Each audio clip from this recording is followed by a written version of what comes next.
Hi everyone, welcome back to Katarina's Garage. My name is Katarina Lloyd, and today, well actually it's a pretty warm day today, like we got to 9 degrees, but now it's showing it's about 7 degrees, because it's getting closer to actual sunset, because it's like 2:40, and sunset's at like 4 o'clock. So one thing I hate about winter. But anyways, so I want to show you guys something that's actually pretty neat. So between these two cars, and also we're going to be doing something kind of fun today, is we're going to be sliding both the cars. But what I want to show you first is the difference that subframe connectors can actually make when it comes to the overall handling nature of your vehicle. Because most people think that subframe connectors are only for if your vehicle has too much power and you don't want to twist the chassis. But that's not true at all. A vehicle that makes hardly any power, case in point, these are two inline 6 foxbodies. That one has the subframe connectors in it. This one doesn't. That one also doesn't have a rear sway bar. This one does. So let me just show you in a brief little thing here of how much of a difference it makes. So let's just go right here and we'll see the overall shake of the body if I put you right there. So this is the 82 Mustang, and this thing's bone stock other than an exhaust and emissions delete, right? So you can see, you know, it actually,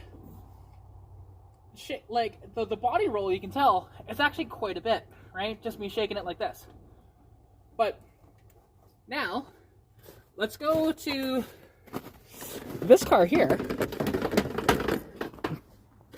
and if I shake it, let's go over to this side here, and you can see, like, it's hardly at all, you know, between the two cars, and Switch definitely handles a lot better than the old Hail Mary here. But, you know, and it doesn't look like much between the camera, but I promise you it makes a huge difference when you're actually going around. Plus, like I said, we're going to be sliding these two cars. So I'm going to show you the difference between a car with a limited slip diff and subframe connectors on it compared to a car with an open diff and no subframe connectors on, to see the difference on how they actually slide around. So let's get that set up. So first we're going to start with Stitch here with the limited slip diff.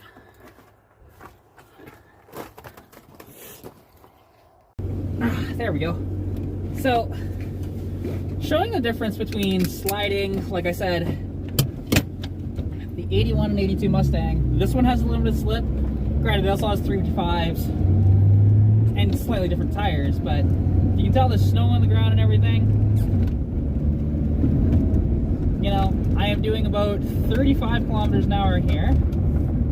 And actually, before I do that, let's just show, like an example, how it does donuts. Damn it.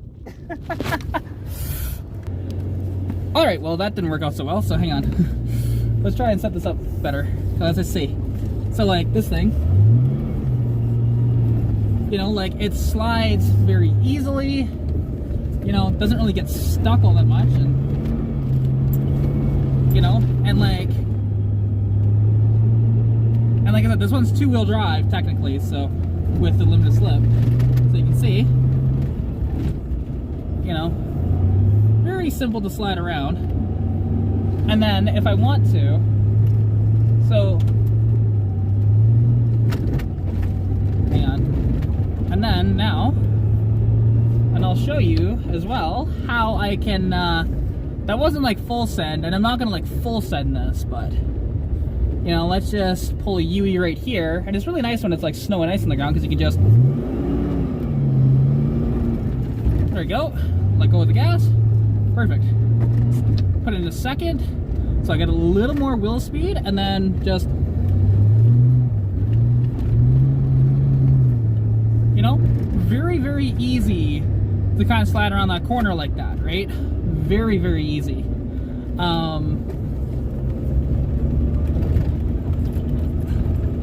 It's not too bad with the limited slip, but then you'll see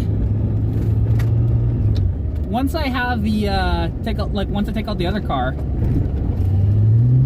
it's a lot easier to spin out, which I mean, even though I just spun out right there, God, I didn't catch the clutch in time. But you know. But this is why you do it in like a desolate corner where there's nobody around. To, you know, because a cop isn't really gonna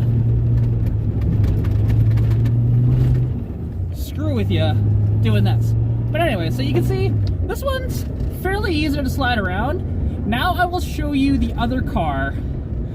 It's not quite as easy in that one. All right, we're back with the 82, named Hail Mary, and let's give her a nice little cold start here.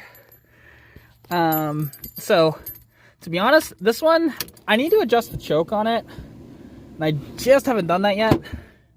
1, 2, 3, 4, 5.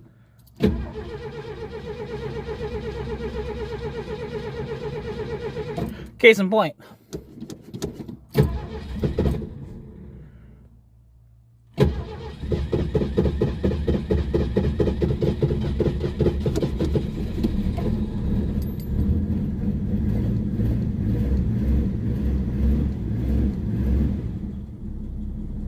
There we go. Got it going. Yeah. This thing, like I said, just a bit of a pain in the butt to get started, but just because, like I said, the choke isn't fully set properly. And also the cold idle is not set on this carburetor either. Like, I do want to swap out this one barrel that's on here for a 2 barrel, but that'll be in the future. Alright, let's do this. It took a bit for this thing to actually warm up, to be honest. Because this thing, honestly, this, I don't know what it is, but it takes forever for this thing to warm up. But anyways, so you'll see that when I do donuts with this one, again, open rear diff, so it doesn't slide, like, it slides easier, but to a certain degree, but I don't have near as much control, though, with the open rear end. Like, if I try and control this drift here, I can't, really. So that's one of the things is with, you know, of an open rear end versus a limited slip. But now, I'm going to, that's a little bit of deep snow over there, but, and see, and like, and just to get out of that snow, it slid a little more. And then this thing is much easier to get stuck too with the open rear diff, because what happens is with a limited slip rear end, you know, aka traction lock from Ford, or posi, as you probably heard it from Chevrolet, basically there will be one tire that spins, and then there's a little bit of slippage, and then the other wheel will start to engage. That is limited slip. Where an open rear end, it goes to the path of least resistance. So if there is a wheel that's spinning, that is the one that will get the power to it. So, and like, and trying to drift this, surprisingly actually held that pretty decent, but then see, and I start sliding even more, and I just can't get the traction properly with the open rear end versus that limited slip, right? So it's just one of these deals where, you know, you're dealing with this, and it just doesn't have near as much traction. So that's why, like, my 81 Mustang, like, it's a much better car when it's considered like a winter car, even though I'm not really planning on driving that one much in the winter. This car, yes. And see, and yeah, I'm just spinning out at that point, right? I couldn't quite countersteer properly. So yeah, that's kind of the difference between how 2 fox bodies will slide with the limited slip diff and with the open diff. So hope you guys did enjoy that, and yeah, I enjoyed filming it.